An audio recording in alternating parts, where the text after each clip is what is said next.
আসসালামু আলাইকুম ওয়া রাহমাতুল্লাহি ওয়া বারাকাতুহু। আলহামদুলিল্লাহি রাব্বিল আলামিন ওয়া সলাতু ওয়া সালামু আলা আশরাফিল আমবিয়াই ওয়াল মুরসালিন ওয়া আলা আলিহি ওয়া আসহাবিহি আজমাইন, আম্মা বাদ। আমরা সর্বপ্রথম আল্লাহ সুবহানাহু ওয়া তাআলার দরবারে শুকরিয়া আদায় করি যে আল্লাহ সুবহানাহু ওয়া তাআলা আমাদেরকে মোটামুটি রেগুলারলি, আমি তো লক্ষ্য করতে পারি যে আমরা কেউ কয়েকজন আছি, আমরা খুব রেগুলারলি আলহামদুলিল্লাহ কোরআন ক্লাসে উপস্থিত হচ্ছি। আল্লাহ সুবহানাহু ওয়া তাআলা আমাদেরকে তৌফিক দান করেছেন। সেই জন্য বিশেষভাবে আল্লাহ সুবহানাহু ওয়া তাআলার প্রতি কৃতজ্ঞতা, আলহামদুলিল্লাহ। আমরা আজকে হলো আমাদের ক্লাস বা আলোচ্য বিষয় সূরা বাকারার ৫ নম্বর রুকু, অর্থাৎ আয়াত নাম্বার ৪০ থেকে ৪৬।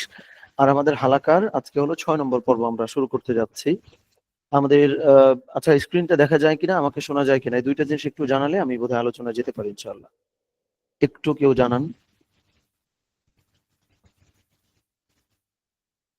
আচ্ছা, আলহামদুলিল্লাহ, দেখা যায় শোনা যায় সব ঠিকঠাক আছে, মাশাআল্লাহ। ওকে, ঠিক আছে, আমরা যাই। সো বরাবরের মতো আমি আজকেও শুরুতে বলে দেই, আমাদের হচ্ছে নেক্সট দিন যেটা পড়া আমাদের থাকবে। আমি কিন্তু লক্ষ্য করতে পারছি যে আমরা জমা দিই খুবই কম। আমি খুব করে বলবো, যারা পড়া ক্লাসে দিতে চাই তারা পড়া যেন জমা দেই। আমাদের প্রোডাক্টিভ মুসলিম কমিউনিটি বাংলাদেশ নামে আমাদের যে ফেসবুক গ্রুপ আছে, এটার লিংক আমি কয়েকবার দিছি হালাকায়। আজকে আমি প্রয়োজনে আবার দিব, কিন্তু আমরা অবশ্যই অবশ্যই পড়াটা জমা দিব, ঠিক আছে ইনশাআল্লাহ। তাহলে আমাদের পড়াটা নেক্সট উইকে কি থাকছে? আমাদের হলো নেক্সট উইকে যে আমাদের পড়াটা থাকবে এই রুকুর, অর্থাৎ এই যে সূরা বাকারার পঞ্চম রুকু, এই পঞ্চম রুকুর তিলাওয়াতটা আমরা শুদ্ধ করে নিয়ে আসবো। এখানে যে শব্দার্থগুলো দেয়া আছে, মাত্র ৬টা শব্দ, শব্দার্থগুলো আমরা ইনশাআল্লাহ মুখস্থ করব এবং জমা দিব। যে পড়াটা সেটা হচ্ছে এই তৃতীয়ত এই রুকু নিয়ে পড়াশোনা করে একটা ৩ মিনিটের ছোট্ট বক্তব্য তৈরি করতে হবে আগামী শনিবারের মধ্যে ইনশাআল্লাহ। আচ্ছা, আনিসুর রহমান ভাই প্রেজেন্টেশন দিয়েছেন, আলহামদুলিল্লাহ, খুবই ভালো, কিন্তু অ্যাপ্রুভ হয়নি। এটার জন্য আমি আনিসুর রহমান ভাইয়ের প্রতিও বিশেষভাবে আফওয়ান বা ক্ষমা চাই। এটা আমাদের যারা মডারেটররা আছেন বা ওরা বোধহয় একটু মিস করেছেন এই ব্যাপারটা, আমি খুবই আফওয়ান ভাই। এটা আশা করছি সামনে হবে না ইনশাআল্লাহ। ঠিক আছে, তাহলে আমি ধরে নিলাম আনিসুর রহমান ভাই আমাদের পড়াটা জমা দিয়েছিলেন, খুব ভালো, মাশাআল্লাহ। সো আমরা পড়াটা জমা দিব। ওকে, ঠিক আছে, আমরা যাই। আজকে ৪০ থেকে ৪৬ রুকু পর্যন্ত আমাদের পড়া। আমরা আধুনিক এবং হচ্ছে ক্লাসিক দুটো তাফসিরই আলোচনা করার চেষ্টা করি। আউযু বিল্লাহি মিনাশ শাইতানির রাজীম, বিসমিল্লাহির রহমানির রহিম। এখানে এই আয়াতের সার্বিক যে বিষয় সেটা আমরা ছোট্ট করে বলে দিয়েছি। আমরা মূল পড়ায় চলে যাব এখন। আউযু বিল্লাহি মিনাশ শাইতানির রাজীম, বিসমিল্লাহির রহমানির রহিম। আল্লাহ সুবহানাহু ওয়া তাআলা বলছেন যে ইয়া বানি ইসরাঈল আযকুরু নি'মাতি, হে বনি ইসরাইল, অর্থাৎ এই যে আজকের যে ইসরাইল, এর যে সূত্র বা সোর্স, তারা কিন্তু বনি ইসরাইল মানে ইসরায়েলের সন্তান। তো এই বনি ইসরায়েলকে ডেকে আল্লাহ সুবহানাহু ওয়া তাআলা বলতেছেন যে উযকুরু, তোমরা স্মরণ করো, নি'মাতি, আমার নিয়ামত, আল্লাতি, ওই নিয়ামত, আন'আমতু আলাইকুম, আমি তোমাদেরকে যে নিয়ামত দান করছিলাম, ওয়া আউফু বিআহদি, উফি বিআহদিকুম, এবং হচ্ছে যে আমার ওয়াদাগুলা তোমরা পূরণ করো, উফি বিআহদিকুম, তাহলে আমিও তোমাদেরকে যে প্রমিস করছি বা ওয়াদা করছি সেগুলো আমি হচ্ছে তোমাদেরটা মানবো বা তোমাদেরটা শুনবো। ওয়া ইয়ায়া ফারহাবুন, এবং হচ্ছে যে তোমরা আমাকেই ভয় করো। খুব সরল একটা অর্থ হচ্ছে এটা, যে আল্লাহ সুবহানাহু ওয়া তাআলা আমাদেরকে জান্নাতের ওয়াদা করেছেন, আমাদের রিজিকের ওয়াদা করেছেন। এই ওয়াদাগুলো আল্লাহ সুবহানাহু ওয়া তাআলা পূরণ করবেন যদি আমরা আল্লাহ সুবহানাহু ওয়া তাআলার সঙ্গে যে ওয়াদাটা করছি ওই ওয়াদাটা পূরণ করি। এবার প্রশ্ন হলো, আমরা আল্লাহ সুবহানাহু ওয়া তাআলার প্রতি কি ওয়াদাটা করছি? আমরা ওয়াদা করছি যে আল্লাহ সুবহানাহু ওয়া তাআলা, আমরা যখন রূহের জগতে ছিলাম তখন আল্লাহ সুবহানাহু ওয়া তাআলা আমাদেরকে কিন্তু প্রশ্ন করেছিলেন যে আলাস্তু বিরাব্বিকুম, যে আমি কি তোমাদের রব নই? ক্বালু বালা, রূহের সমস্ত রূহ একত্রে বলেছিল, হ্যাঁ, আপনি তো আমাদের রব। এইটা একটা বেসিক ওয়াদা। এর বাইরেও আমরা সালাত আদায় করব, নামাজ আদায় করব বা যত ইবাদত বন্দেগী আছে সেটা কিন্তু আল্লাহর প্রতি আমাদের তরফ থেকে একটা ওয়াদা। সেটা আমরা যদি পূরণ করি, আল্লাহ সুবহানাহু ওয়া তাআলা আমাদেরকে দেওয়া ওয়াদাগুলো পূরণ করবেন ইনশাআল্লাহ। এখান থেকে দেখেন, খুব গুরুত্বপূর্ণ, আমরা আধুনিক তাফসিরে কয়েকটা গুরুত্বপূর্ণ বিষয় দেখব। একটা হচ্ছে দেখেন, মেমোরি অ্যাক্টিভেশন ও কৃতজ্ঞতা। এই যে এই জিনিসটা একটু গুরুত্বপূর্ণ, যে মেমোরি অ্যাক্টিভেশন ও কৃতজ্ঞতা মনোবিজ্ঞানের নীতি পাওয়া যায়। আচ্ছা, এই যে দুইটা জিনিস মানে মেমোরি অ্যাক্টিভেশন ও কৃতজ্ঞতা, এই দুইটা জিনিস মনোবিজ্ঞানের একটা কনসেপ্ট, সেটা এখানে আছে। কিভাবে আছে দেখেন, এই যে আল্লাহ সুবহানাহু ওয়া তাআলা বললেন যে ইয়া বানি ইসরাঈল আযকুরু উযকুরু নি'মাতি, শুরুতে আল্লাহ সুবহানাহু ওয়া তাআলা বলতেছেন যে আমার নিয়ামতগুলো স্মরণ করো, লাস্টে গিয়ে আল্লাহ সুবহানাহু ওয়া তাআলা বলতেছেন যে ওয়া ইয়া ফারহাবুন, এবং হচ্ছে যে আমাকে ভয় করো।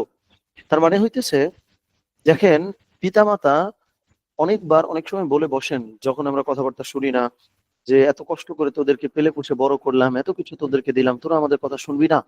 তো এটার মানে কি? এটার মানে হচ্ছে যে হিউম্যান বিইং, আমরা যে মানুষ, আমাদের একটা নেচার হলো, আমাদেরকে যদি আমাদের প্রতি করা ব্লেসিংস বা আমাদের প্রতি করা নেয়ামত এটা স্মরণ করায় দেয়া হয়, তাহলে আমাদের মধ্যে এক ধরনের দায়বদ্ধতা তৈরি হয়। ঠিক আছে? যে আমি তাইলে এইটা কাজ করতে পারবো না, আমার তো অনেক ডিপেন্ডেন্সি আছে। এইটা আমাদের মধ্যে তৈরি হয়। আল্লাহ সুবহানাহু ওয়া তাআলা ওই জায়গা থেকে এই আয়াতটা কিন্তু এখানে প্রকাশ করেছেন, বা এই আয়াতটা আমাদের মানে কাছে পাঠিয়েছেন, যেখানে দেখেন বলা আছে যে মানুষ যখন নিয়ামত ভুলে যায় তখন দায়িত্ব ও নৈতিকতা হারায়। মানে মানুষ যে এত ডিপেন্ডেন্ট প্রাণী, মানে মানুষ যে এত নির্ভরশীল মানুষের প্রতি, স্রষ্টার প্রতি বা সমস্ত কিছুর প্রতি মানুষ যে এত নির্ভরশীল, এইটা যখন মানুষের মনে পড়ে বা এটা যখন মানুষকে মনে করায় দেয়া হয়, তখন কিন্তু তার ওই নীতি নৈতিকতা মনে পড়ে। আর এটা যখন সে ভুলে যায়, তখন সে প্রকারান্তরে নীতি নৈতিকতা কিন্তু ভুলে যায়। যেমন দেখেন, আপনি লক্ষ্য করবেন যখন মানুষ অসুস্থ হয়, ধরেন আল্লাহ না করেন হাত ভেঙে যায়, পা ভেঙে যায়, হসপিটালাইজড হয়ে যায়, বড় কোনো ডিজিজে পড়ে যায়, তখন আপনি দেখবেন তার দিমাগ অনেক কমে আসে। মানে সে বকাঝকা দিতে পারে না, অহংকার করতে পারে না।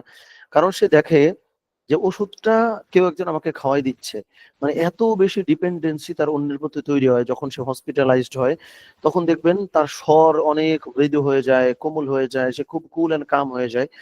সো এইটা যদি আপনি পরিবারের মানুষ হন অথবা হচ্ছে লিডার হন, বা আপনি যেই রোলটা প্লে করতেছেন না কেন, মানুষকে ম্যানেজ করার বা এইচআর যেটা হিউম্যান রিলেশনশিপ যে ম্যানেজমেন্ট বা হিউম্যান রিসোর্স ম্যানেজমেন্ট যেটা, এইটা একটা খুব সুন্দর শিক্ষা আমরা এখানে পাই। যে মানুষকে যদি তাকে, মানে তোমার মাধ্যমে সে কোন কোন ফরম্যাটে উপকৃত হয়েছে এইটা আপনি বলেন অথবা কারোর মাধ্যমে বলেন, এইটা যদি সে টের পায়, তখন কিন্তু তার যেই মানে অহংকার বা তার যে আত্মম্ভরিতাপূর্ণ আচার আচরণ, এটা অনেকাংশে কমে আসে। এটা কিন্তু সাইকোলজির ভাষাই বলা হয় যে ধরেন, মানে মেমোরি অ্যাক্টিভেশন ও কৃতজ্ঞতা এই দুইটার মধ্যে কিন্তু খুব সুন্দর একটা রিলেশন আছে। যে মানুষের ওই মেমোরি গুলো আপনি স্মরণ করায় দিলে সে অনেক বেশি গ্রেটফুল হবে। এরপরেও অনেকে হয় না, সেটা ঠিক, বাট তাকে কৃতজ্ঞ বানানোর এইটা একটা প্র্যাকটিস বা এটা একটা ভালো প্রক্রিয়া হইতে পারে। এরপর দেখেন আরো বেশ কিছু বিষয় আছে। তাছাড়া ফিয়ার অফ অ্যাকাউন্টেবিলিটি নৈতিক শৃঙ্খলা বজায় রাখতে সহায়ক। এটাও কিন্তু খুব সুন্দর একটা জিনিস। দেখেন যে ফিয়ার অফ অ্যাকাউন্টেবিলিটি, অ্যাকাউন্টেবিলিটি মানে কি? দায়বদ্ধতা। এই জিনিসটার যে ফেয়ার বা এই জিনিসটার যে ভয়, এইটা মানুষের মধ্যে অনেক নীতি নৈতিকতা তৈরি করে। মানে হচ্ছে দেখেন এইখানে আল্লাহ সুবহানাহু ওয়া তাআলা যে বলে দিচ্ছেন, এই যে এই জিনিসটা আমি একটু হাইলাইট করে বলি, যে ওয়াউফু বিআহদি উফি বিআহদিকুম, যে আমি আমার কাছ থেকে তোমরা যা যা ওয়াদা নিছো, ইবাদত বন্দেগী করবা, শিরক করবা না, আমি তোমাদের একান্ত রব, এই বিষয়গুলো যদি তোমরা পূরণ করো উফি বিআহদিকুম, তাইলে হচ্ছে যে আমি তোমাদের প্রতি যে ওয়াদাটা করলাম সেটা আমি হচ্ছে তোমাদেরটা পূরণ করে দিব বা সেটা পূরণ করব। সো এইটা কিন্তু একটা অ্যাকাউন্টেবিলিটির ব্যাপার, যে আমি তো তোমাদের রুহের জগতে থাকতে তোমাদেরকে বলে দিছিলাম যে তোমরা কি আমার ইবাদত করবা তো? বালা, মানে আরবিতে বালা মানে কিন্তু অবশ্যই অবশ্যই। এই যে আল্লাহ সুবহানাহু ওয়া তাআলা আমাদেরকে যে আবার প্রশ্ন করবেন, আবার জিজ্ঞেস করবেন আমরা এটা ঠিক মতো করছিলাম কিনা, এই জিনিসটা আমরা যত বেশি মনে করবো আমরা কিন্তু তত বেশি কি হব, মানে নৈতিক হব, এথিক্যালি অনেক স্ট্রং হব। কারণ আমাকে তো আল্লাহ সুবহানাহু ওয়া তাআলার সঙ্গে হিসাবটা দিতে হবে। সো এই প্রক্রিয়াটা যদি অবলম্বন করা যায়, তাহলে মানুষ অনেক বেশি নীতি নৈতিকতা পূর্ণ হয়। মানুষ হচ্ছে যে আল্লাহকে ভয় পেতে আরম্ভ করে। এখন দেখেন আমরা যদি মানুষের এই বিষয়গুলো না বুঝি, তাইলে অনেক সময় হয় কি, যে ফ্যামিলিতে আমি হচ্ছে যে মানে নীতি নৈতিকতা আমি আমার ফ্যামিলিতে নিয়ে আসতে চাই, কিন্তু আমি কি করি, হয়তো কাজটা আমি নিজেও করি না, আমি হচ্ছে বকাঝকা দিই, চাই যে আমার সন্তানরা বা আমার ফ্যামিলির মানুষজন এটা মেনে চলবে। মানুষ কিন্তু এইভাবে আসলে চলে না। মানুষ কিভাবে চলে, আল্লাহ সুবহানাহু ওয়া তাআলা কিন্তু খুব সুন্দর করে একদম স্ট্রাকচারড করে আমাদের সামনে কিন্তু প্রেজেন্ট করেছেন বা আমাদেরকে কিন্তু জানাইছেন যে এই প্রক্রিয়ায় মানুষকে আসলে মানাইতে হয়। তার অ্যাকাউন্টেবিলিটি তাকে স্মরণ করিয়ে দিতে হয়। তার প্রিভিয়াস বা তার যে অতীতকালীন যে স্মৃতিগুলো আছে সেটাকে স্মরণ করিয়ে দিতে হয়। তার ছোটবেলাটা স্মরণ করিয়ে দিয়ে তার উইক পয়েন্টস গুলো, তার যে পেইন পয়েন্ট আছে, এই বিষয়গুলো স্মরণ করে তারপরে তারে হচ্ছে গাইড করতে হয়। সো এই সুন্দর এই প্রক্রিয়াটা না করে আমরা কি করি, যে সন্তানের মধ্যে আমরা যেটা দেখতে চাই সেটা আমরা দেখি না কেন, এটা নিয়ে আমরা একদম অস্থির হয়ে যাই। সো এটা আমরা ইনশাআল্লাহ করব না। এই ব্যাপারটা আল্লাহ সুবহানাহু ওয়া তাআলা 40 নম্বর আয়াতে বলেছেন। আচ্ছা আমরা একটু আগাই আস্তে আস্তে ইনশাআল্লাহ।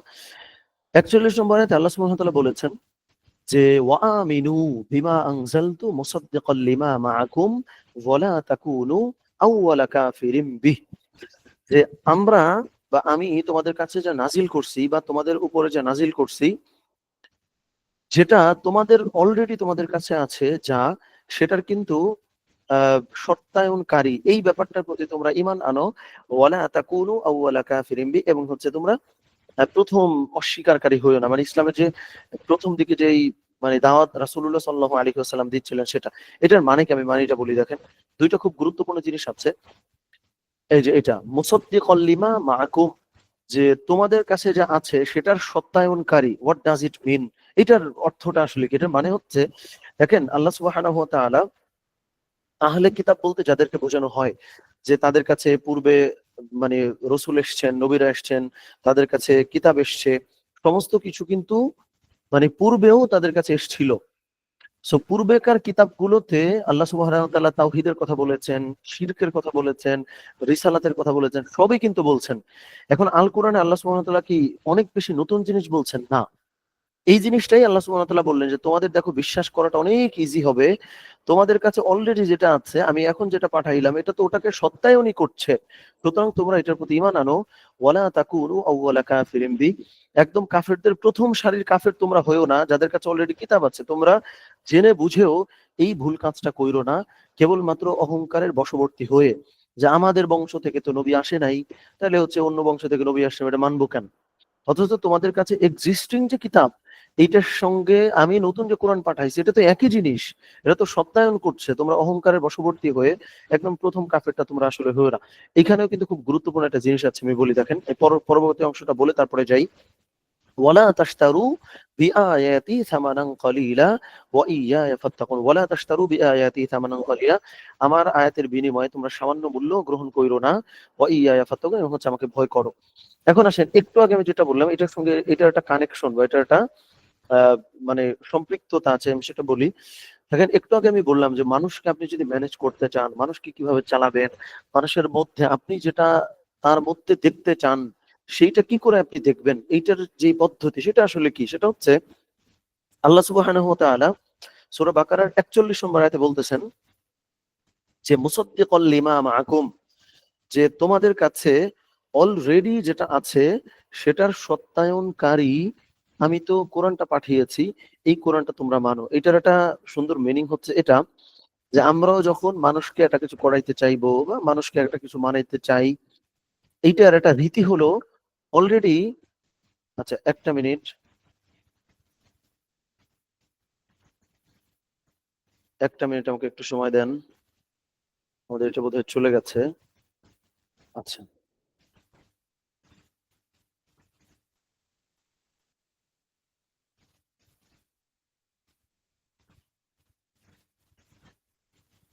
আচ্ছা, ঠিক আছে আমরা যাই। আমার একটা কল আসছিল তো এই জন্য একটু কেটে গেছে। তো এইখানে একটা খুব সুন্দর রীতি আমরা শিখতে পারছি, যে আল্লাহ সুবহানাহু ওয়া তাআলা আমাদেরকে দেখাইলেন যে মানুষ এমন মানে মানুষ এমন জিনিস মানতে চায় যেই জিনিস ধরেন তার কাছে আছে। ফলে আমি কথার কথা কারোর মধ্যে নীতি নৈতিকতা দেখতে চাই বা কাউকে দিয়ে আমি একটা ভালো কাজ করাইতে চাই, আমার কাজ হবে এটা, যে আমি প্রথমে সে রেগুলারলি কি করে। আচ্ছা স্ক্রিনটা কি দেখা যায়? আমার একটু জানান তো, স্ক্রিন কি চলে গেল কিনা মাঝখানে? অথবা আমি একটা কাজ করি, এটা আমি স্ক্রিনটা কেটে আবার দেই। এখন বোধহয় দেখা যায় না, আমি স্ক্রিনটা আবার দিচ্ছি একটু।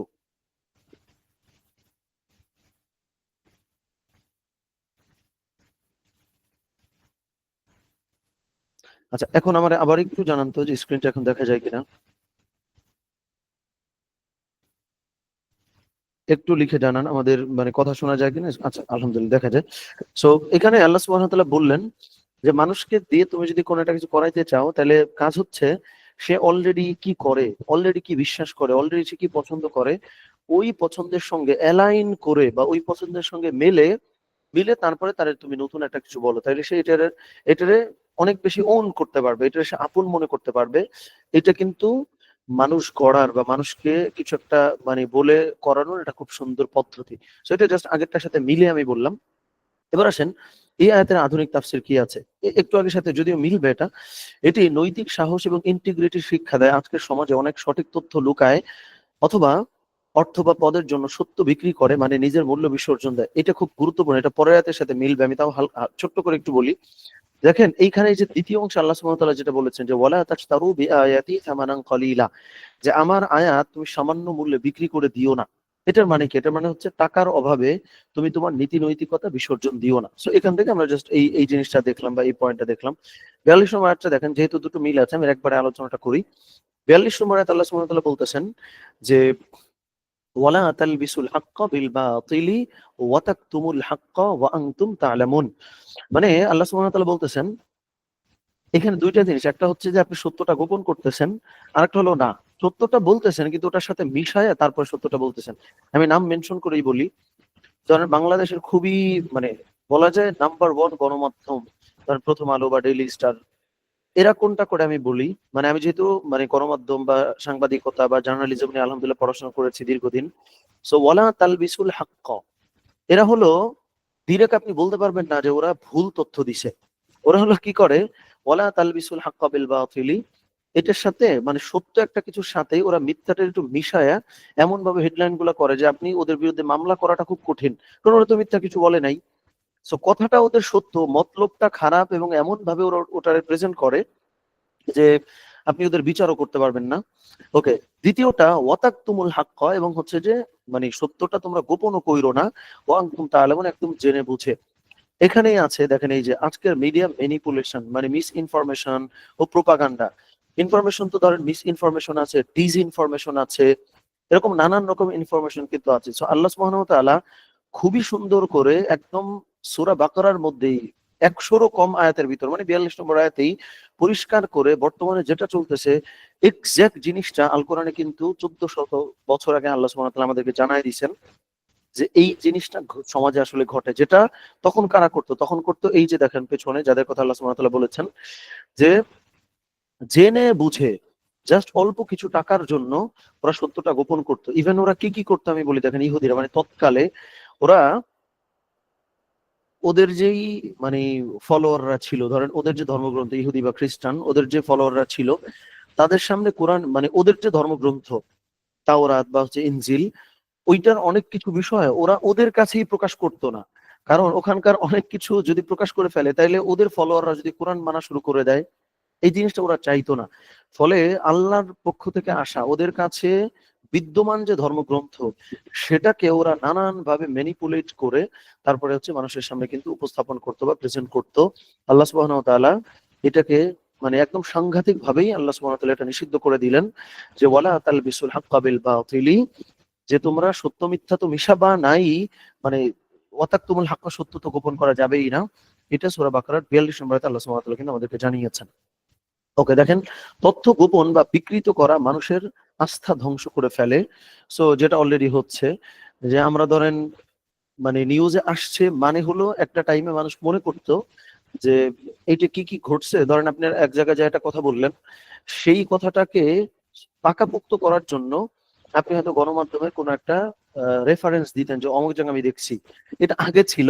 আর এখন হচ্ছে গণমাধ্যমে যেই জিনিসটা আসছে এইটা সত্য কিনা এইটা বোঝার জন্য আমরা হয়তো ধরেন ওই এলাকায় আমাদের পরিচিত কেউ আছে, তারা হয়তো মানে ফোন দিয়ে হয়তো জিজ্ঞেস করি বা হচ্ছে কোনোভাবে জানতে চাই। আপনি বুঝেন বিষয়টা, মানে একটা টাইমে ছিল হচ্ছে আপনি একটা কথা বলছেন ওটা সত্য নাকি মিথ্যা, কোন মিডিয়াতে আসছে মানে ওকে ফাইন এটা ঠিক আছে। আর এখন মিডিয়াতে যেই জিনিসটা আসছে ওইটা সত্য না মিথ্যা, সেটার জন্য আমি হয়তো কাউরে ফোন দিলাম যে তোমাদের ওইখানে একটা অ্যাক্সিডেন্ট দেখলাম, আসলে কয়জন মারা গেছে বলো তো। তাহলে যদি এআই দিয়ে কেউ বানায় হয়তো প্রচার করতে, যেটা হইতেই পারে। সো এটা হচ্ছে ঘটনা। ওকে, 43 নম্বর আয়াতে আল্লাহ সুবহানাহু ওয়া তাআলা বলতেছেন ওয়া আকিমুস সালাতা ওয়া আতুজ যাকাতা ওয়ারকাউ মা'আর রাকিঈন। এই আয়াতটা খুবই সুন্দর, যেটা ধরেন অলরেডি আমরা করতেছি। এটা আমরা এই আয়াত থেকে ইনশাআল্লাহ পাবো। সেটা কি দেখেন, আল্লাহ সুবহানাহু ওয়া তাআলা বললেন যে ওয়া আকিমুস সালাতা, যে তোমরা সালাত আদায় করো, সালাত প্রতিষ্ঠা করো, ওয়া আতুজ যাকাতা, যাকাত প্রদান করো, ওয়ারকাউ, এবং রুকু করো, মা'আর রাকিঈন, রুকুকারীদের সাথে। এখানে কি কি বিষয় আছে দেখেন, এখানে নামাজ, টাইম ম্যানেজমেন্ট ও মাইন্ডফুলনেস শেখায়। এই দুইটা জিনিস আমরা আগে দেখবো কিভাবে, দেখেন আল্লাহ সুবহানাহু ওয়া তাআলা বলতেছেন যে ওয়া আকিমুস সালাহ, প্রথমত তোমরা নামাজ আদায় করবা, ওয়া আতুজ যাকাত, এবং হচ্ছে তোমরা যাকাত প্রদান করবা। এখন এই যে নামাজটা আপনি আদায় করছেন, এমনও কিন্তু আল্লাহ সুবহানাহু ওয়া তাআলা আয়াতটা শেষ করতে পারতেন যে এবং তোমরা নামাজ আদায় করো এবং হচ্ছে তোমরা যাকাত প্রদান করো, শেষ। আল্লাহ সুবহানাহু ওয়া তাআলা এরপরে জিনিসটা আরো স্ট্রাকচার করলেন যে ওয়ারকাউ মা'আর রাকিঈন, এবং হচ্ছে তোমরা রুকুকারীদের সাথে রুকু করবা। মানে এই যে নামাজ তুমি আদায় করবা, এটার একটা সিস্টেম আছে। সিস্টেমটা কি? জামাতবদ্ধভাবে নামাজ আদায় করবা, এটা একটা খুব সুন্দর জিনিস। আর একটা খুব সুন্দর জিনিস হলো আল্লাহ সুবহানাহু ওয়া তাআলা শুধু কিন্তু মানে নামাজ তোমরা পড়ো, সল্লু, এটার মানেও কিন্তু নামাজ পড়া, মানে আসসালাতু থেকে যেটা আসছে যে সল্লু, এটার মানে কিন্তু নামাজ আদায় করা। ঠিক আছে? আল্লাহ সুবহানাহু ওয়া তাআলা কিন্তু সল্লু বলে নামাজ আদায় করো সেটা না বলে আল্লাহ সুবহানাহু ওয়া তাআলা বললেন যে ওয়া আকিমুস সালাহ, যে তোমরা নামাজকে কায়েম করো। মানে এইটার একটা সিস্টেম আছে, ওই সিস্টেমটা প্রতিষ্ঠা করতে হবে। এটার মানে অনেকগুলো আছে, জামাতে নামাজ আদায় করা সেটা এখানে আছে, আর অন্যান্য অনেকগুলো বিষয় আছে। নামাজ তোমার যে ব্যক্তিগত জীবন, এই জীবনের যেন একটা সহায়ক হয়। কোন কোন ক্ষেত্রে আপনি মাইন্ডফুল হবেন, আপনি সময়ের বরকত পাবেন, টাইম ম্যানেজ করবেন, আপনার ফোকাস ঠিক থাকবে, পুরো জিনিসটার ক্ষেত্রে নামাজ যেন তোমার একটা অবলম্বন হয় যে ওয়া আকিমুস সালাহ, তোমার নামাজটা কায়েম করো। ব্যাপারটা এরকম না যে র‍্যান্ডম আমি হচ্ছে ওয়াক্ত হইছে মানে দুইটা সিজদা দিয়ে চলে আসছি, এরকম না। মানে নামাজ কায়েম করার মানে আবার শুধুমাত্র আপনি এটাও বুঝলে চলবে না যে নামাজ তাহলে জামাতে প্রতিষ্ঠা করা, না। এই নামাজ কায়েম মানেই হলো নামাজকে তোমার জীবনের জন্য একটা সিস্টেম হিসেবে তুমি বিল্ড করো, যে এই নামাজ জাস্ট ইবাদত না, যে অন্য একটা ইবাদতের মতো, ব্যাপারটা তা না। এই নামাজ তোমার ব্যক্তিগত জীবনের, তোমার টাইম ম্যানেজমেন্ট বলো, তোমার ফোকাস বলো, তোমার সম্পর্কগুলো বলো, তোমার মানসিক চাপ বলো, তোমার সবর বলো, পুরো জিনিসটার জন্য নামাজ একটা সিস্টেম। এটাকে একটা সিস্টেম হিসেবে তুমি গ্রহণ করো। এটা ওয়া আকিমুস সালাহ থেকে আমরা পেলাম। ওয়া আতুজ যাকাত, এটা অর্থনৈতিক ইবাদতের কথা বলা হয়েছে, যাকাত। এটা কেন? এটারও আমি ছোট্ট করে একটু কানেক্ট করাই দিই। এটা হচ্ছে এই বিবেচনায় যে অনেক ক্ষেত্রে যদি অর্থনৈতিকভাবে আমরা সচ্চ না হই, আবার বোঝেন অর্থনৈতিকভাবে সচ্ছল এটা কিন্তু বলি নাই, ধনী হওয়া এটাও আমি বোঝাচ্ছি না। অর্থনৈতিকভাবে আমি আপনি যদি ট্রান্সপারেন্ট না হই বা স্বচ্ছ না হই, তাহলে অনেক ক্ষেত্রে আমাদের যে ব্যক্তিগত ইবাদত বন্দেগী আছে এটা কিন্তু আমরা ফেল করি। খেয়াল করে দেখেন, টাকা পয়সার যদি আপনার মানে ঠিক মতো না থাকে, টাকা পয়সা বা আপনার রুজি রোজগারের যে মাধ্যম, এইটা যখন প্রপার থাকে না আমাদের, তখন কি হয়? আমরা আমাদের ঈমান কিন্তু দুর্বল হয়ে যায়। এটা আমি খুব ছোট্টবেলার একটা স্মৃতি আপনাদের সাথে শেয়ার করি। আমি যখন মাদ্রাসায় পড়তাম, এইটা বোধহয় ২০১০ সালে, হ্যাঁ ২০১০ সালেই হবে। আমি মানে ৯ বা ১০ সালে আমি গোপালগঞ্জ গেলাম। ওখানে ভর্তি হইলাম আরকি। খুবই ছোট আমি তখন। তো তখন আমাদের যিনি মুরুব্বি ছিলেন, মানে সপ্তাহে ১ দিন উনি বসে আমাদের তরবিয়াত বা হচ্ছে আচার-আচরণ এগুলো নিয়ে আলোচনা করতেন। তো উনি বললেন যে সামান হেফাজত, ঈমান হিফাজত। মানে কথাটা বোঝেন, সামান এবং ঈমান শুনতে কিন্তু একই রকম সাউন্ড করে, যে সামান হিফাজত এবং হচ্ছে ঈমান হেফাজত। এই ২ টা একত্রে উনি বলতেন সবসময় যে সামান হেফাজত, ঈমান হেফাজত। এটা আমরা বুঝতাম না। তো উনি ব্যাখ্যা করলেন যে সামান মানে তো দুনিয়ার যে আসবাব, জিনিসপত্র এগুলা, আর ঈমান মানে হচ্ছে ঈমান। সো যখন তো এটার উনি তাবলীগের একটা উদাহরণ দিলেন যে একবার হইছে একবার উনারা তাবলীগে গেছেন। তো যাওয়ার পরে কার যেন যে বেডিং আছে না, তাবলীগের বেডিং, এটা হারায় গেছে। তো হারানোর পরে উনি তো খুবই অস্থির। উনি জামাতে আসতে পারতেছে না টাইম মতো, তালিম করতে পারতেছে না টাইম মতো, দৌড়াদৌড়ি করতেছে, অস্থির, এরে ফোন ওরে ফোন। মানে উনি মনোযোগ দিয়ে দুদণ্ড যে ইবাদত করবে এটা উনি করতে পারছে না। কারণ উনার যে তাবলীগের বেডিং এটা হারায় গেছে। মানে এইটা উদাহরণ উনি দিলেন। সো এইটা দিয়ে উনি বুঝাইলেন যে যদি আমাদের যে সামান, আমাদের যে দুনিয়ার আসবাবাদি, এইটা যদি আমরা ঠিক সুন্দর মতো গুছিয়ে করতে না পারি বা এইটারও আমরা খুব একটা গুরুত্বের সঙ্গে যদি না দেখি, তাহলে আসলেই আমাদের নামাজ বলি, কালাম বলি, ইবাদত বন্দেগী, এটা কিন্তু অনেক ক্ষেত্রে আমরা আসলে মিসম্যানেজমেন্ট করে ফেলি, ভালো করে হয় না। সো এই যে যখনই আল্লাহ সুবহানাহু ওয়া তাআলা নামাজের কথা বলেছেন, তখনই যাকাতের কথা বলছেন। এটাও কিন্তু এটার একটা বড় কারণ। দেখেন, আমাকে যদি প্রশ্ন করেন যে ভাই আপনি যে এই আয়াত থেকে এই ব্যাখ্যাটা বাইর করলেন, এটার দলিল কি, রেফারেন্স কি? আমার কিন্তু কোনো রেফারেন্স নাই বা কোনো দলিলও নাই। ঠিক আছে? কারণ হচ্ছে প্রত্যেকটা আয়াত নিয়ে আমি নিজে আগে ভাবি। ভাবার পরে যদি এইটা কোনো একটা তাফসীর কন্ট্রাডিক্ট করে যে এইটা ভুল, কোনো একটা হাদিস বা কোরআনের বিপরীত হচ্ছে, ওইটা তো আমি স্কিপ করি, ওটা তো আমি ফালায় দিই। কিন্তু যেটা আমি দেখি কোনো জায়গায় নাই, আবার এটা কোনো জায়গার মানে অলরেডি যেগুলো আছে সেগুলোর সাথে বিরোধিতাও করে না, ওটা নতুন হলে ওটা কিন্তু আমি আপনাদের সঙ্গে শেয়ার করি আসলে। সো এটা আর একটা বড় হিকমা বা একটা প্রজ্ঞা যে আল্লাহ সুবহানাহু ওয়া তাআলা এখান থেকে আমাদেরকে নিতে বলছেন, এটা একটা বড় কারণ যেই জন্য সামান হেফাজত ইমান হেফাজত পাশাপাশি থাকে। ওকে, তারপরে আল্লাহ সুবহানাহু ওয়া তাআলা বললেন যে ওয়ারকাউ মা'আর রাকিঈন, সেটা হচ্ছে আচ্ছা জাকাতের এই পয়েন্টটা বলে ফেলি। জাকাত সোশ্যাল ইকোনমিক ব্যালেন্স তৈরি করে, মানে জাকাত প্রদান করার মধ্য দিয়ে কিন্তু সামাজিক যে অর্থনৈতিক যে একটা ব্যালেন্স বা ভারসাম্য সেটা কিন্তু তৈরি হয়। এরপরে দেখেন লাস্ট যেটা, একসাথে জামাতে নামাজ পড়া কমিউনিটি বিল্ডিং শক্তিশালী করে। যেটা আমি শুরুতে বললাম, যেটা আমরা করার চেষ্টা করি, যে আমরা কমিউনিটির মধ্য দিয়ে সমস্ত কিছু করব, যে আমরা একে শিখবো, অপরকে শেখাবো, আমরা আমাদের লার্নিং গুলো কারোর সঙ্গে শেয়ার করব। আমাদের যেটা কমিউনিটি আছে ওখানে আমি চাই আমরা যেন শেয়ার করি, আমরা বিভিন্ন চ্যালেঞ্জ থ্রো করি, আমরা দেখি হয়তো চ্যালেঞ্জে আমরা যারা ভালো করি তাদেরকে আমরা একটু অনুপ্রাণিত করার চেষ্টা করি। তো এই জিনিসটা কিন্তু আবার এই যে লাস্টে দেখেন ওয়ারকাউ মা'আর রাকিঈন, যে তোমরা রুকুকারীদের সাথে রুকু করো, এই জায়গা থেকে এটা আমরা কিন্তু ইনশাআল্লাহ গ্রহণ করবো, বা আলহামদুলিল্লাহ আমরা গ্রহণ করেছি। তো 43 নম্বর আয়াত থেকে আমরা র্যান্ডম কয়েকটা জিনিস এখান থেকে আমরা নিয়েছি। 44 নম্বর আয়াতে আল্লাহ সুবহানাহু ওয়া তাআলা বলছেন যে এটা এই বদভ্যাস আমাদের অনেকের মধ্যে কিন্তু আছে। এই যে 44 যেটা, সেটা হচ্ছে আতা'মুরুনান নাসা বিল বিররি ওয়া তানসাউনা আনফুসাকুম ওয়া আনতুম তাতলুনাল কিতাব আফালা তা'কিলুন। এটার দুইটা মিনিং আছে। এটা তো ক্লাসিক মিনিং, কোনটা আমি বলি দেখেন। আতা'মুরুনান নাসা বিল বিররি ওয়া তানসাউনা আনফুসাকুম, তোমরা কি মানুষকে নীতি নৈতিকতার আদেশ করো বা বয়ান করো, ওয়া তানসাউনা আনফুসাকুম, এবং নিজেদের বেলায় আসলে ওটা ভুলে যাও, ওয়া আনতুম তাতলুনাল কিতাব, আর তোমরা তো কিতাব পড়ো, আফালা তা'কিলুন, তোমাদের কি মানে বিবেক নাই, আকল নাই, তোমরা কি টের পাও না বা অনুধাবন করো না? দুইটা মিনিং। একটা মিনিং হচ্ছে এটা যে আহলে কিতাবদের মধ্যে যারা হচ্ছে কিতাবটা জানতো, ধরেন তাওরাত ইনজিল বা আল্লাহর তরফ থেকে আসা সহিফা গুলো বা কিতাবগুলো যারা মোটামুটি পড়তে জানতো, তো ওরা কিন্তু এই যে আনতুম তাতলুনাল কিতাব, ওরা তো ধরেন কিতাবটা পড়ে, তাই না? সো কিতাব পড়ে ওরা ওদের যে ফলোয়াররা আছে, অনুসারে, তাদেরকে ধরেন আহ আদেশ করতেছে বা কি করা যাবে বা কি করা যাবে না এগুলো নিয়ে ধরেন ওরা ওয়াজ করতেছে বা বয়ান করছে, কিন্তু ওরা নিজেদের বেলায় আসলে ওটা ভুলে যায়, যে ওয়াতাংসাউনা আনফুসাকুম, যে নিজেদের বেলা আসলে ওরা ভুলে যায়। সেটা কিভাবে ভুলে যায়? ওরা কিন্তু দেখতেছে যে ওদের কিতাবে এইটা বলা হয়েছে, রাসূল সাল্লাল্লাহু আলাইহি ওয়াসাল্লামকে মানতে বলা হয়েছে, কোরআনকে মানতে বলা হয়েছে, এই জিনিসগুলা ওরা ইচ্ছাকৃত এড়িয়ে চলে। ওয়া আনতুম তাতলুনাল কিতাব, আল্লাহ সুবহানাহু ওয়া তাআলা সেটাই বললেন যে অথচ তোমরা তো কিতাব পড়ো, এরপরেও তোমরা এটা কেন মানো না, নিজেদের বেলায় কেন ভুলে যাও? এটা একটা।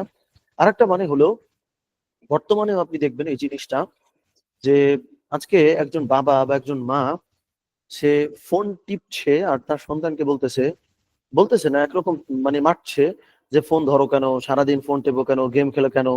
আপনার সন্তান হয়তো গেম খেলে, কিন্তু আপনি হয়তো ভিডিও দেখতেছেন, আপনি হয়তো সারাদিন নিউজ দেখতেছেন, আপনি হয়তো সারাদিন রান্নার ভিডিও দেখতেছেন, আপনি হয়তো সারাদিন ভ্লগ দেখতেছেন। মানে এই যে সারাদিন আপনি মানে খারাপ জিনিস দেখতেছেন, নিউজ দেখতেছেন, রান্নার ভিডিও দেখতেছেন, আমি এই দুইটা দিয়ে উদাহরণ দিই। এই যে যে দুই ধরনের ভিডিও সারাটা দিন আপনি দেখতেছেন, আপনি হয়তো আপনার বাচ্চাকে বলেই দেন, সে যদি বলে যে তুমি সারাদিন ফোন টেপো, আমি টিপলে, আপনি হয়তো বলেন যে তুই জানিস আমি কি দেখতেছি, বা আমি তো ভালো জিনিস দেখতেছি। আপনার বয়সে এটা ভালো জিনিস, ওর বয়সে তো গেম আসলেই ভালো জিনিসই মনে হয় ওর কাছে। ফলে স্ক্রিন টাইম যদি আপনি চান আপনার বাচ্চার মধ্যে না থাকুক, তাহলে আপনি কমায় দেন, তাইলেই তো হয়ে যায়। সো এই জিনিসটা কিন্তু বর্তমানেও অ্যাপ্লিকেবল বা বর্তমানে প্রযোজ্য।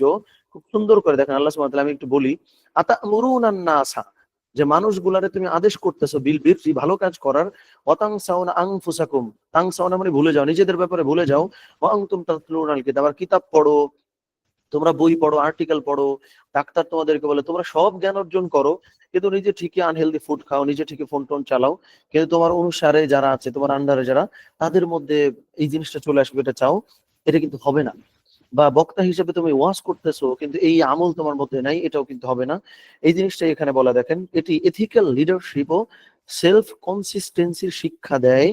মনোবিজ্ঞানে একে কগনিটিভ ডিসোনেন্স বলা হয়, যা মানুষের আস্থা নষ্ট করে। এটা মানে হচ্ছে ইনকনসিস্টেন্সি। ধরেন আপনি একটা জিনিস কোরআন পড়ছেন বা হাদিস পড়ছেন বা যে কোনো বই পড়ে আপনি এই জিনিসটা জানেন এবং বুঝেন। বোঝার পরে এইটা আপনার নিজের মধ্যে নাই, কিন্তু আপনি চাইতেছেন আপনার যারা ফলোয়াররা আছে, আপনার ফ্যামিলিতে যারা আছে, তারা এটা মানুক, এইটা কিন্তু হবে না আসলে। ঠিক আছে? এটা একরকম ইনকনসিস্টেন্সি বোঝায়, বা এটা আপনার এথিকের সঙ্গে, মানে এথিক্স এর সঙ্গে আসলে মিলবে না। সেটা আল্লাহ সুবহানাহু ওয়া তাআলা কিন্তু এখানে বলেছেন যে তুমি বই পড়ো, তুমি বড় মানুষ, তুমি নিউজ পড়ো, তুমি জানো বুঝো, কিন্তু নিজে মানতেছো না, চাইতেছো যে তোমার অনুসারে যারা তারা খুব মেনে চলুক। এটা কিন্তু হবে না। সো এরপরে ৪৫ নম্বর আয়াতে আল্লাহ সুবহানাহু ওয়া তাআলা বলতেছেন ওয়াস্তাঈনু বিস-সাবরি ওয়াস-সালাহ, আর তোমরা সাহায্য চাও ধৈর্যের মাধ্যমে ও সলাতের মাধ্যমে। আচ্ছা, ওয়া ইন্নাহা লাকাবীরাতুন ইল্লা আলাল খাশিঈন, এটা আসলেই অনেক কঠিন একমাত্র যারা বিনয়ী তাদের ছাড়া। এটার মানে কি? আচ্ছা, এটার মানে আমরা একটু বলি, দেখেন এই যে দুইটা কাজ খুব গুরুত্বপূর্ণ, এই যে বিসসবরি ওয়াস সালাহ, মানে জীবনে আমরা যা কিছু করতেছি আপনি খেয়াল করে দেখেন, আমরা একা আসলেই কিছু করতে পারি না।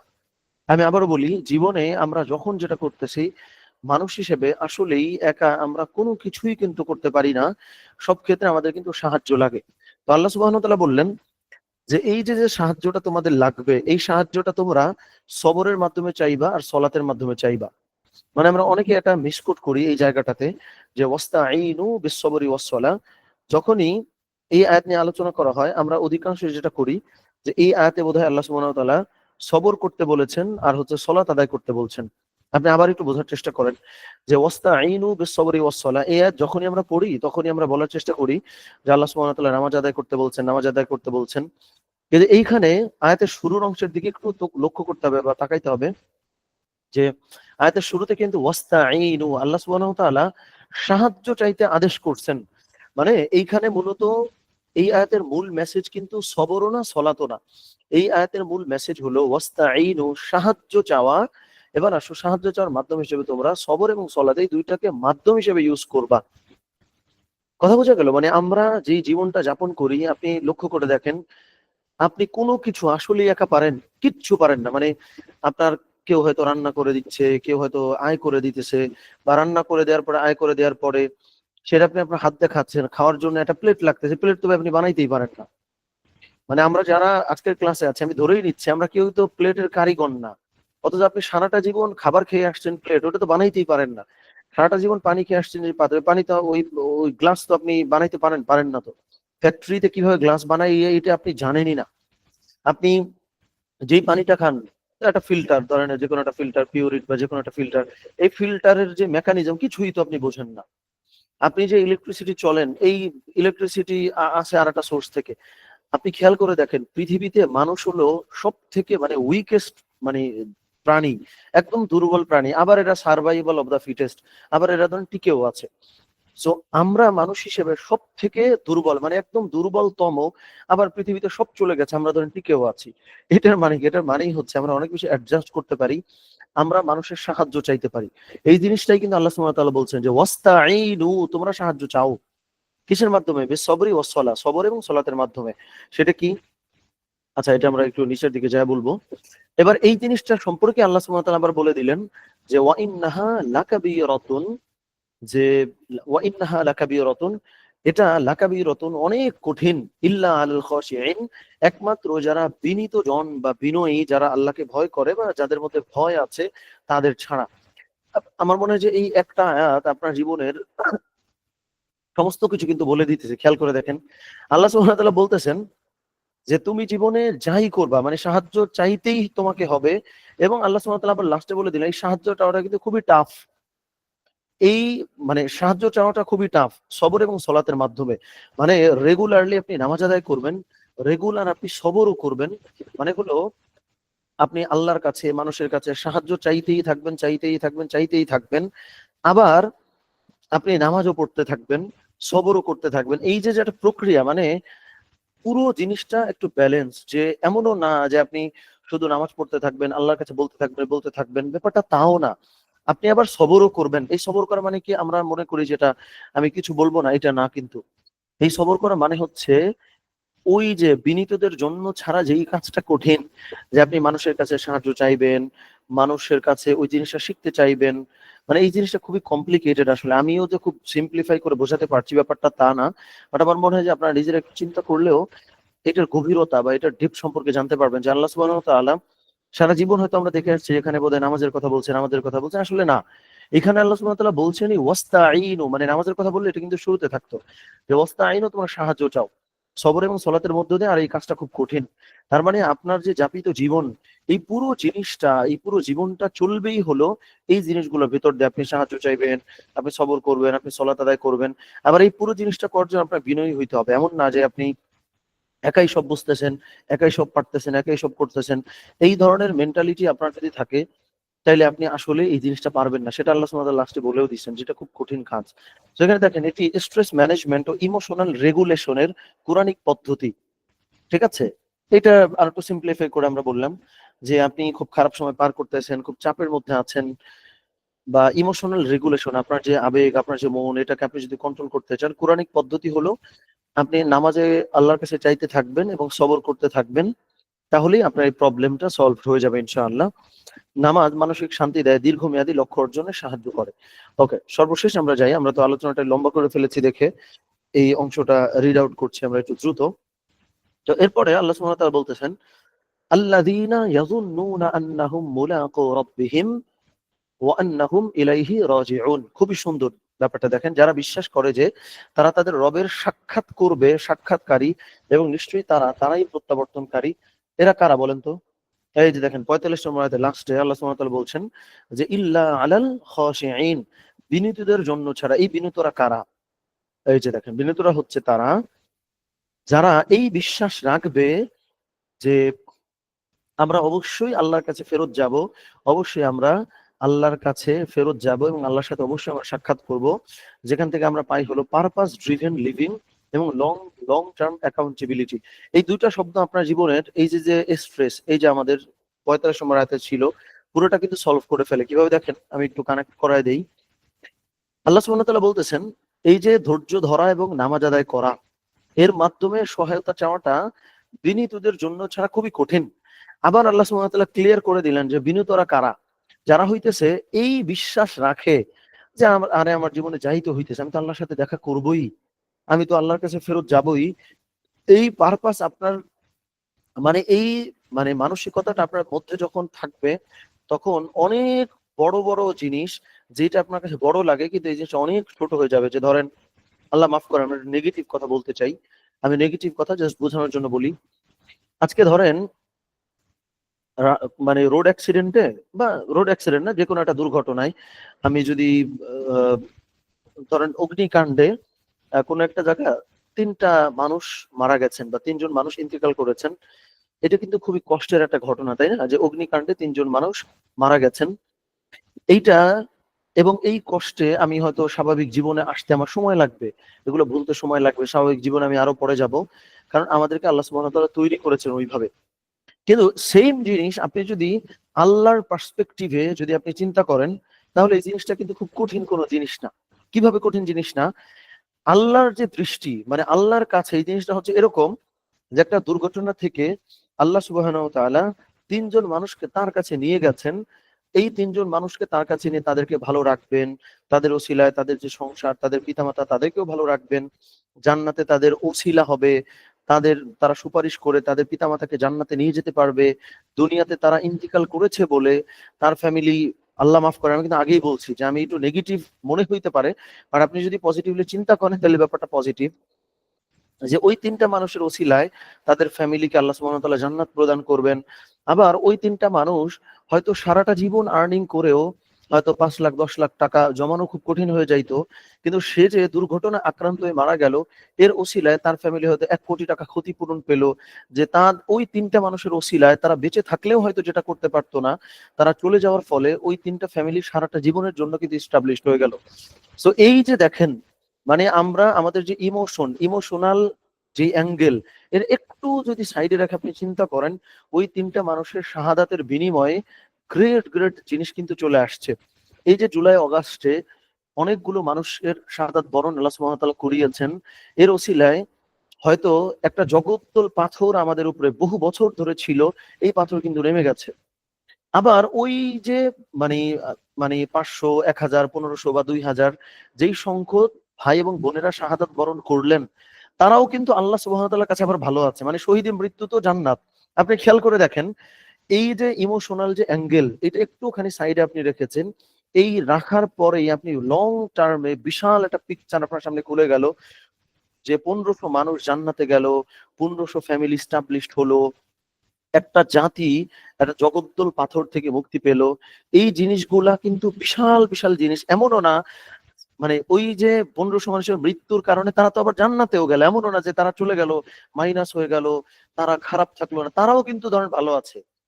সো এই যে যে পুরো জিনিস, এই মানসিকতা যাদের আছে তাদের কোনো শোক বা কোনো ডিপ্রেশন বা কোনো স্ট্রেস কোনোদিনও শেষ করে ফেলতে পারে না। এই জিনিসটাই কিন্তু এখানে আমরা লাস্টে বলছি, দেখেন যে লং টার্ম অ্যাকাউন্টেবিলিটি এবং পারপাস ড্রিভেন লিভিং, মানে আপনার জীবনের আপনি পারপাসটা জানেন, আপনি আল্লাহর কাছে যাবেন, আল্লাহকে খুশি করবেন, এই গ্রেট একটা পারপাস যখন আপনার সামনে থাকছে তখন অনেক জিনিস আপনার জন্য অনেক ইজি হয়ে যায়। এই জিনিসটা আল্লাহ সুবহানাহু ওয়া তাআলা এখানে বলছেন যে আল্লাযীনা ইয়াযুন্নুনা আন্নাহুম মুলাকু রাব্বিহিম, যারা এই বিশ্বাসটা রাখে যে তারা আল্লাহর সঙ্গে দেখা করবে, ওয়া আন্নাহুম ইলাইহি রাজিউন, এবং তারা তো আল্লাহর কাছেই ফেরত যাবে, তাদের জন্য পৃথিবীর অনেক কিছু অনেক ইজি হয়ে যায়। সেটাই, তারাই হচ্ছে বিনয়ী, তারাই হচ্ছে সবরের মাধ্যমে সাহায্য চাইতে জানে, তারা সলাতের মাধ্যমে সাহায্য চাইতে জানে, তাদের সমস্ত কিছু অনেক ইজি হয়ে যায়, তাদের কোনো জিনিস অনেক বেশি কঠিন লাগে না। তো এই ব্যাপারটা আমরা মূলত হচ্ছে যে আহ, আল কোরআনের সূরা বাকারার 40 থেকে 46 আয়াত, অর্থাৎ 5 নম্বর রুকু থেকে আলহামদুলিল্লাহ আমরা দেখতে চাইতে পারি, বা আলহামদুলিল্লাহ আমরা দেখলাম। এটা আমরা আরো স্টাডি করব। আসলে কি, আমি এটা একটু বলি, ধরেন এটা যদি হইতো যে ডেইলি আমি বসতে পারতাম, ডেইলি তো আসলে বসাটা খুব কঠিন।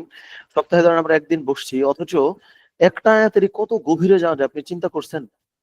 মানে একটা আয়াত নিয়েই এত এত অ্যাঙ্গেলে আলোচনা করা যায়। এখন একটা আয়াত নিয়ে যদি আমরা আলোচনা করতে চাই, তাহলে ধরেন 6666, মানে মানে কোন জায়গা আছে ওই যে আপনার কি বলে আয়াতের লাস্টে যে চিহ্ন, চিহ্নটা কোনো কোনো মাসহাফে কম বা বেশি, এই কারণে কিন্তু কিছুটা মতভেদ আছে। আমি ধরেন 6600 আয়াতই ধরলাম।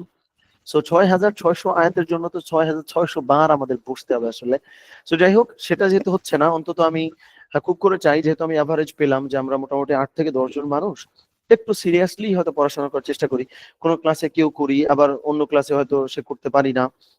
এটা অ্যাটলিস্ট আমরা করি যে ধরেন 4টা 5টা 6টা আয়াত আমরা ক্লাসে হয়তো একটু আলোচনা করতেছি, একটু কষ্ট করে একটা আয়াত নিয়ে আপনি সারাটা সপ্তাহ ধরেন বসে থাকবেন।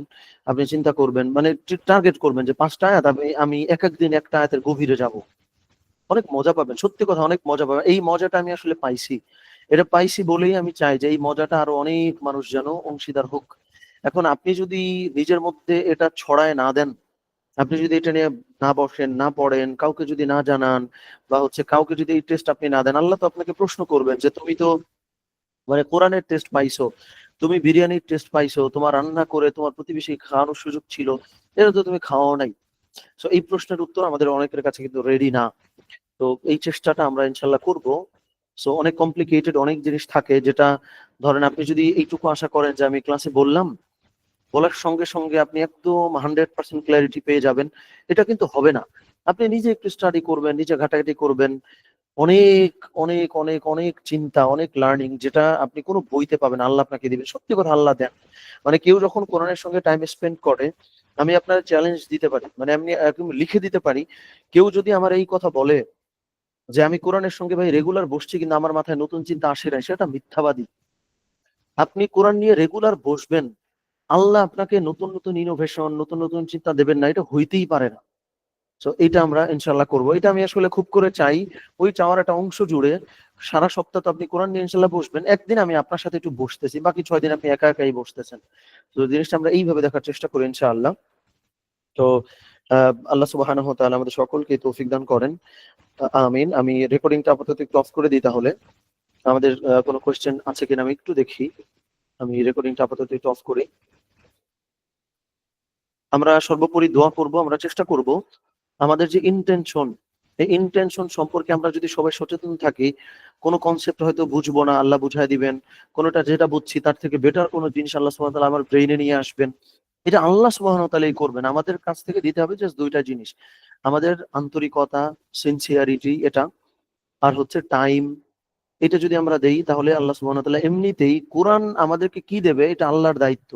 আমার দায়িত্ব কোরআনকে আমি টাইম দিব আর আন্তরিকতা দিব। আর কিছু আপনার দরকার নাই তো। সো